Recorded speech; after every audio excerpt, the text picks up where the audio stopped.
जय हिंद स्टूडेंट, कैसे हो आप सभी। मैं प्रीति सिंह एक बार फिर स्वागत करती हूँ आप सभी स्टूडेंट्स का हम सबके चैनल ईपीएस पर।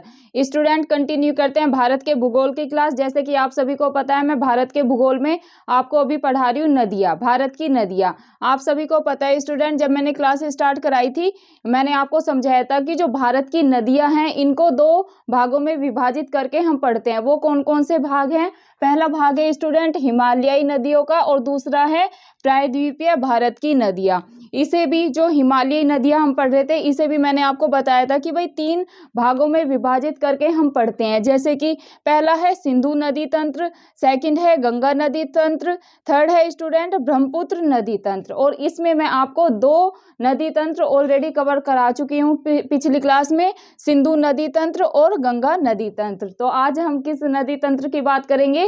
जो कि आज हिमालयी नदियों का लास्ट तंत्र है स्टूडेंट। आज बात करेंगे ब्रह्मपुत्र नदी तंत्र की, कि जो अपना ब्रह्मपुत्र नदी तंत्र है, ब्रह्मपुत्र नदी कहाँ से होकर निकलती है, कौन कौन से राज्यों में बहते हुए बंगाल की खाड़ी में गिरती है। तो इन सब पे विस्तार से चर्चा करेंगे विद मैप। तो चलो शुरू करते हैं, मैप से समझते हैं स्टूडेंट की जो ब्रह्मपुत्र नदी तंत्र है ये कहाँ से निकलती है। तो स्टूडेंट आपको बता दूं, ब्रह्मपुत्र नदी, यह नदी तिब्बत के मानसरोवर झील के पास से निकलकर कहाँ से निकलती है स्टूडेंट? ये है तिब्बत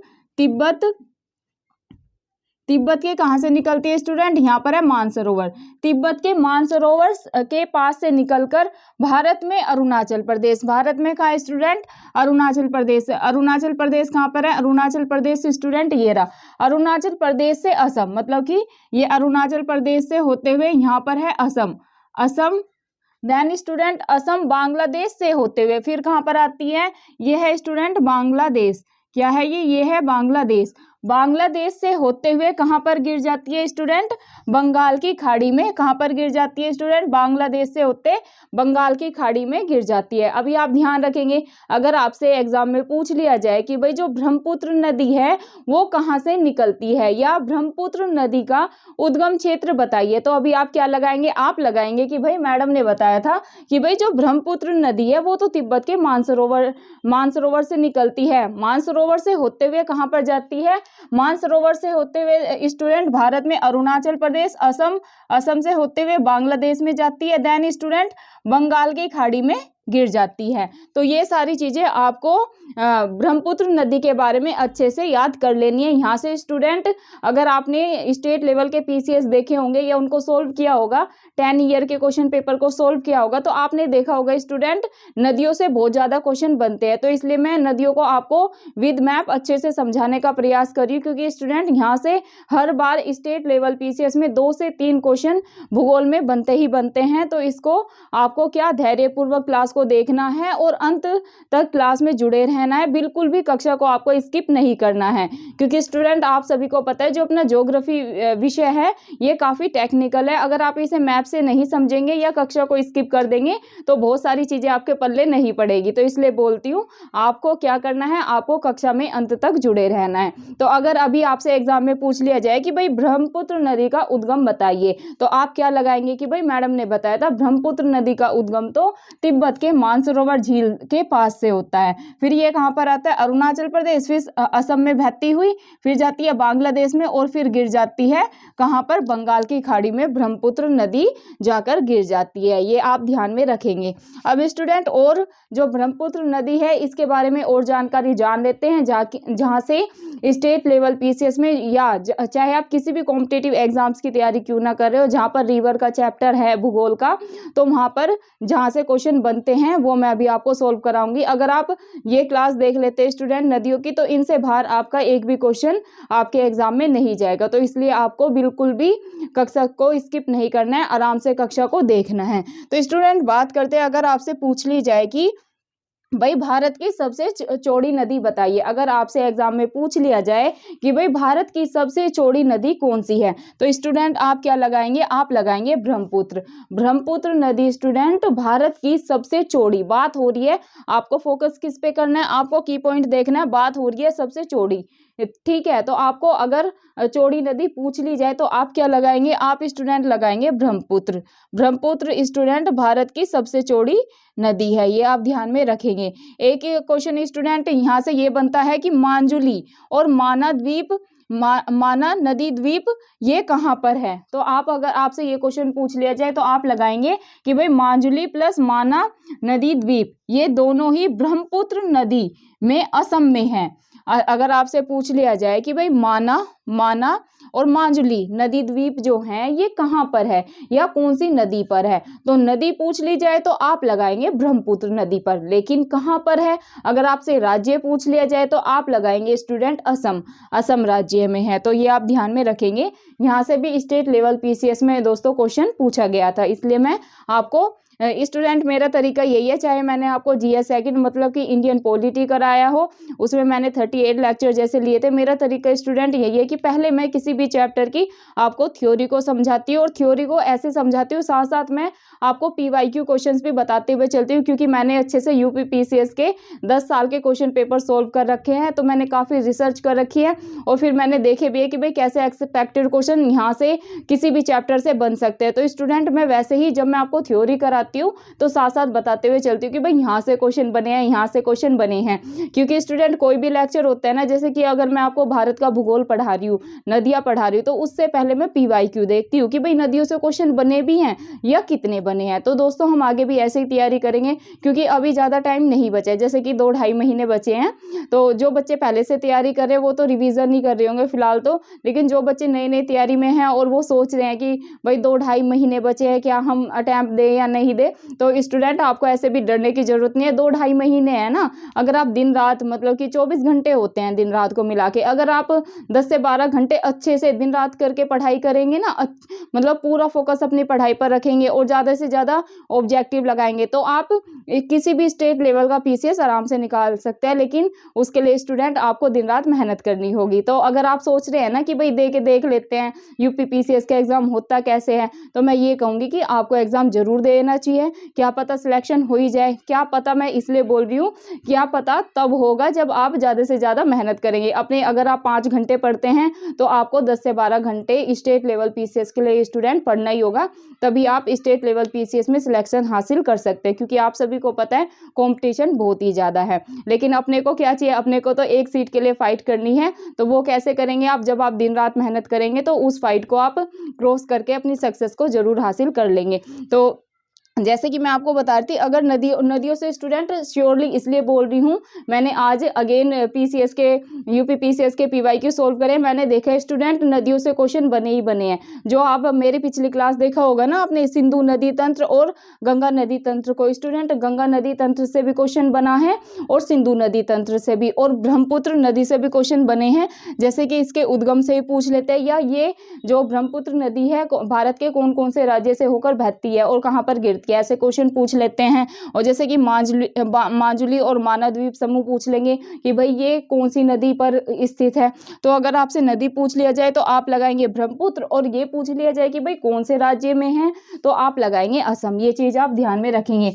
अब स्टूडेंट यहाँ से मैंने देखा एक क्वेश्चन ये भी बना था कि भाई अगर आपसे पूछ लिया जाए आप कि भाई जो बांग्लादेश में, जब स्टूडेंट ब्रह्मपुत्र नदी बांग्लादेश में जाती है तो उसको किस नाम से जाना जाता है। क्वेश्चन ऐसे करके पूछा गया था कि ब्रह्मपुत्र नदी जब बांग्लादेश में प्रवेश करती है तो वहां पर बांग्लादेश में उसको किस नाम से जाना जाता है। तो स्टूडेंट ये जाना जाता है जमुना के नाम से। किसके नाम से, जमुना के नाम से। स्टूडेंट नेक्स्ट पे मूव करते हैं कि भाई ब्रह्मपुत्र नदी से और कैसे क्वेश्चन बने हैं या और कैसे एग्जाम में क्वेश्चन बन सकते हैं।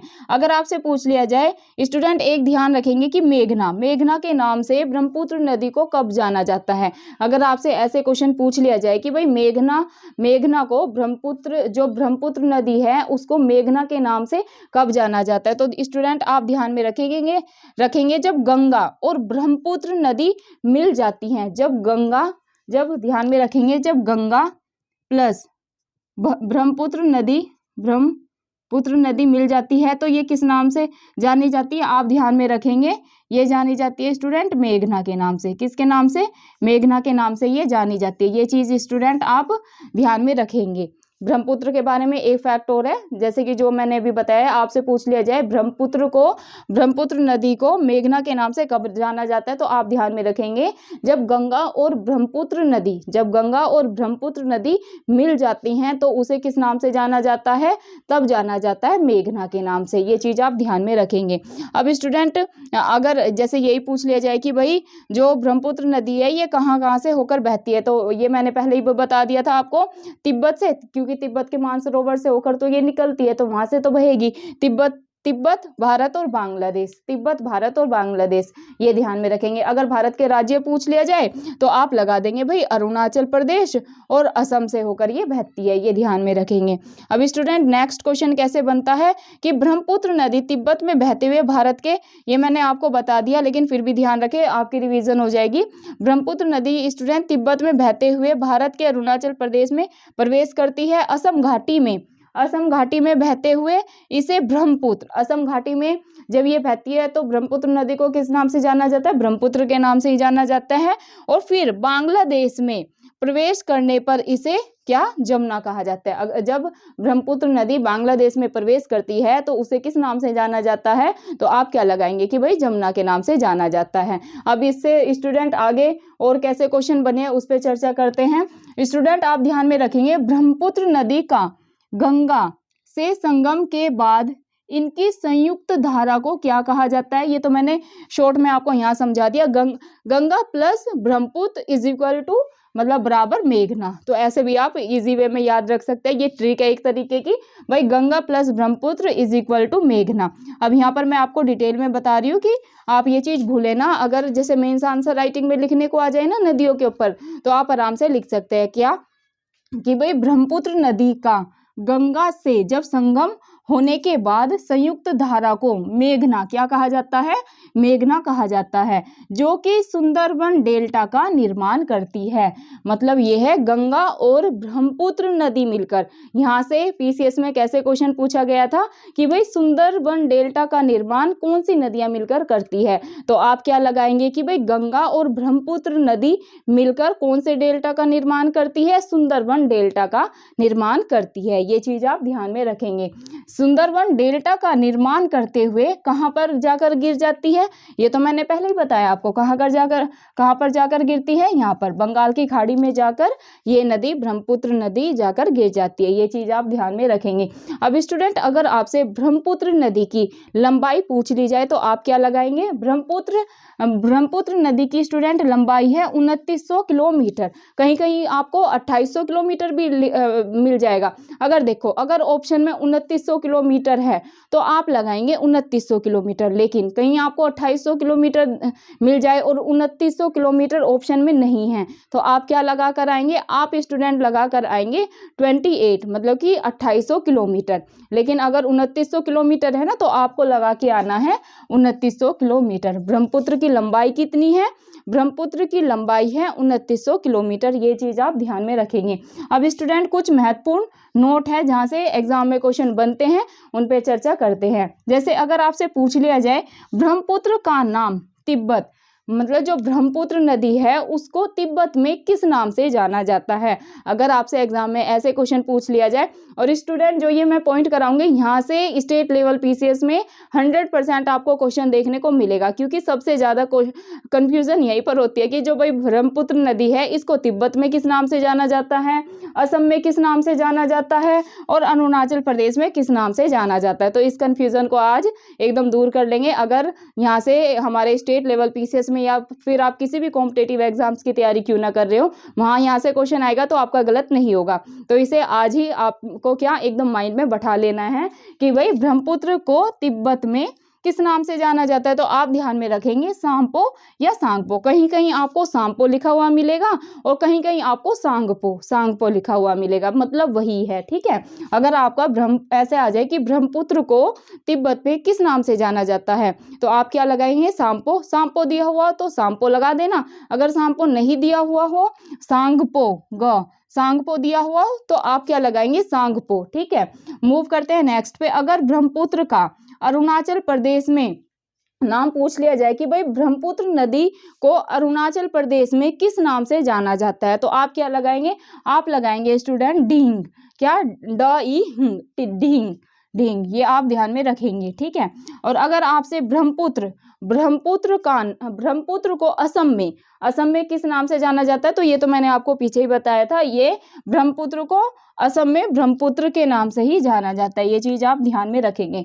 अब स्टूडेंट यहाँ से मैंने एक क्वेश्चन और देखा था स्टेट लेवल पीसीएस में, वो था कि भाई ब्रह्मपुत्र नदी के किनारे कौन कौन से शहर अवस्थित है। आपको 3-4 शहरों के नाम दे देंगे, या फिर ऐसे आ जाए कि भाई इनमें से ब्रह्मपुत्र नदी पर कौन सा शहर अवस्थित नहीं है। फोकस किस पे करना है आपको, अगर है पूछा जाए तो आप है को फाइंड आउट करेंगे, और अगर नहीं है पूछा तो उस पे स्टूडेंट आपको एग्जाम में क्या करना है, क्योंकि जो स्टेट लेवल पीसीएस के एग्जाम होते हैं ना अपने, और जो यूपीएससी का एग्जाम होता है ये अभी भी ऑफलाइन होते हैं, तो आपको फोकस किस पे करना है, जब आपके हाथ में पेपर होता है ना उस पे ज्यादा फोकस करना है कि भाई नहीं पूछा गया है या है पूछा गया है उस पे, क्योंकि स्टूडेंट जल्दबाजी में ना गलत करके आ जाते हैं। पूछा तो नहीं गया कि भाई ब्रह्मपुत्र नदी के किनारे स्थित शहर कौन सा नहीं है, और हमने सोचा कि भाई है, मतलब थोड़ा ऐसे ही एग्जाम का फियर आप समझ सकते हैं ना, सभी स्टूडेंट ने फेस किया होगा, थोड़ा होता है जल्दबाजी में ना, थोड़ी ऐसी सिली मिस्टेक हो जाती है जिसका हमें बाद में बहुत ज्यादा पछतावा होता है। और कई बार ऐसे होता है जो हमने चीजें बहुत अच्छे से पढ़ी होती है ना,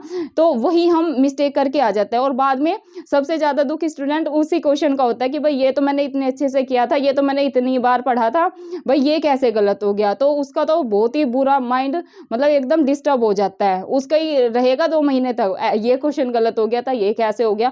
तो जो स्टूडेंट जो आपको इजी क्वेश्चन लगते हैं ना उसको आपको 2 बार पढ़ना है। अगर 2 बार, मैं तो ये कहूँ कि 2-3 बार अच्छे से पढ़ो कि भाई यही पूछा गया है, इतने इजी क्वेश्चन आ कैसे गया। तो स्टेट लेवल पीसीएस में और कोई भी एग्जाम्स की तैयारी कर रहे हैं ना, तो आपको क्वेश्चन को ही अच्छे से पढ़ना है। अगर आप क्वेश्चन को अच्छे से पढ़ लेते हैं ना, तो आधी जंग तो आप वैसे ही जीत जाते हैं, बजाय इसकी कि आप क्वेश्चन को गलत पढ़ लें और गलत आंसर करके आ जाए और आपका 1-2 नंबर से सिलेक्शन रुक जाए। तो आपको क्या करना है, आपको क्वेश्चन को अच्छे से पढ़ना है कि भाई है पूछा गया, नहीं है पूछा गया, सत्य पूछा गया, असत्य पूछा गया। तो इन चीजों पे आपको फोकस करना है और पेन या अपनी पेंसिल से उस पे सर्कल कर लेना है। तो अगर आपसे पूछ लिया जाए कि भाई ब्रह्मपुत्र नदी के किनारे स्थित शहर बताइए, तो ये 3 शहर आप ध्यान में रखेंगे, डिब्रूगढ़, तेजपुर और गुवाहाटी। स्टूडेंट ये तीनों शहर डिब्रूगढ़, तेजपुर और गुवाहाटी कहाँ पर स्थित है, ब्रह्मपुत्र नदी के किनारे। स्टूडेंट ये जो तीनों शहर है ये स्थित है। अब जब आपको ये 3 याद है कि भाई डिब्रूगढ़, तेजपुर और गुवाहाटी ये तीनों शहर ब्रह्मपुत्र नदी के किनारे स्थित है, तो अब इसमें कोई और नाम दे दे तो उसको आप फाइंड आउट करके एलिमिनेट करके उसे गलत आंसर करके, मतलब जो भी आपसे है पूछा गया है तो अगर है तो ये तीनों को आंसर कर देना, अगर नहीं है पूछा गया तो वो जो अलग से नाम देंगे ना तो उसको आप आंसर कर देना। तो स्टूडेंट ये थी आज की ज्योग्राफी की क्लास। आप लोगों का फीडबैक काफ़ी अच्छा है, आपको काफ़ी हेल्प हो रही है ज्योग्राफी की क्लास से, तो आगे भी हम इस क्लास को ऐसे ही कंटिन्यू रखेंगे। आज स्टूडेंट मैंने आपको हिमालय, भारत की नदियाँ जैसे कि 2 पार्ट्स में डिवाइड है, मतलब 2 भागों में विभाजित करके हम पढ़ते हैं, एक तो हिमालयी नदियाँ और दूसरी प्रायद्वीपीय नदियाँ। आज मैंने स्टूडेंट आपको पूरी जो हिमालयी नदियाँ थी, सिंधु नदी तंत्र पिछली क्लास में करा दिया था, गंगा नदी तंत्र भी, एक तंत्र बच रहा था ब्रह्मपुत्र नदी तंत्र, उसको स्टूडेंट हमने आज कवर कर लिया। कल करेंगे स्टूडेंट हम प्रायद्वीपीय भारत की नदियाँ, ये तो कल ही मैं खत्म करवा दूंगी जो प्रायद्वीपीय भारत की नदियाँ हैं, तो फिर हमारा क्या जो नदियों का टॉपिक है वो खत्म हो जाएगा। फिर हम इसके स्टूडेंट ऑब्जेक्टिव सोल्व करेंगे, जैसे स्टेट लेवल पीसीएस में या किसी भी कॉम्पिटेटिव एग्जाम में नदियों से क्वेश्चन बनते हैं। तो स्टूडेंट ये थी आज की क्लास। आपको क्या करना है, आपसे यही रिक्वेस्ट है, अगर आपको क्लास अच्छी लगे तो कक्षा को लाइक कर देना। अगर चैनल को आपने सब्सक्राइब नहीं कर रखा है तो चैनल को सब्सक्राइब कर ले, ऑल बेल आइकन दबा ले। उससे क्या होगा स्टूडेंट, जब भी मैं अपनी वीडियो शूट करके डालती हूँ तो सबसे पहले वीडियो आपके पास पहुंचेगी। और आपका जो बेल आइकन आप दबा लेते हैं ना, उससे यही फायदा होता है कि जो नोटिफिकेशन आ जाता है, जैसे आप फोन खोलेंगे ना तो पता चल जाएगा कि भाई मैडम ने क्लास अपलोड कर दी है, तो ऊपर ही वो क्लास आपको शो हो जाएगी। तो आपको कक्षा को देखना है और स्टूडेंट ज़्यादा से ज़्यादा आप वीडियो को शेयर करें, क्योंकि ये जो टॉपिक मैं मतलब ज्योग्राफी करा रही हूँ काफ़ी टेक्निकल विषय है और ये क्लास स्टूडेंट आपकी ही डिमांड पर मैंने स्टार्ट किया, क्योंकि बहुत सारे बच्चे काफ़ी 2-3 महीने से डिमांड कर रहे थे कि मैम ज्योग्राफी करवा दो, ज्योग्राफी करा दो। तो इसलिए स्टूडेंट मैंने क्लास को ये डिज़ाइन किया है और मैं पूरा प्रयास करती हूँ कि आपको सरल भाषा में एक एक चीज़ों को अच्छे से समझाऊँ कि आप एक बार पढ़ लेना। अगर आपने नदियाँ एक बार पढ़ ली ना, आपको दोबारा पढ़ने की आवश्यकता ना पड़े। तो स्टूडेंट ये थी आज की क्लास। आई होप आपको क्लास काफ़ी अच्छी लग रही है। तो आप कमेंट करके ज़रूर बताना क्लास कैसी लग रही है और फीडबैक ज़रूर देना कैसी, मतलब अगर हमें इसमें कुछ इंप्रूव करने की ज़रूरत है, या हम जैसे प्रायद्वीपीय भारत की नदियाँ हैं, या जैसे कि हमने ये अलग अलग करके पढ़ाई। स्टूडेंट अलग अलग करके इसलिए पढ़ाया क्योंकि अगर मैं तीनों चीज़ों को समझाती ना, सिंधु, गंगा, ब्रह्मपुत्र, इनकी इतनी सहायक नदियाँ हैं, कौन सी कहाँ से निकल रही, तो ना सारा ना एक मैप में ही मतलब ऐसे खिचड़ी सी पक जाती है, बहुत सारी चीज़ें आपके दिमाग में नहीं जा पाती। तो हमने एक एक करके चीज़ों को समझा, ऐसे समझा। स्टूडेंट अगर आप 1 से 2 बार ये वीडियो देखेंगे ना, तो आपका नदियों का टॉपिक एकदम तैयार हो जाएगा। फिर आप किसी भी मतलब कि स्टेट लेवल पीसीएस में किसी भी एग्जाम में जाएंगे ना, या फिर कोई भी कॉम्पिटिटिव एग्जाम्स की तैयारी करें जहाँ पर नदियों से क्वेश्चन आता है, अगर आप ये क्लास को 2 से 3 बार अच्छे से देख लेते हैं, रिवीजन कर लेते हैं, तो इससे बाहर आपका क्वेश्चन नहीं जाएगा। तो स्टूडेंट धन्यवाद, फिर मिलते हैं आपको कल की क्लास में। जय हिंद, जय भारत, शुभ रात्रि।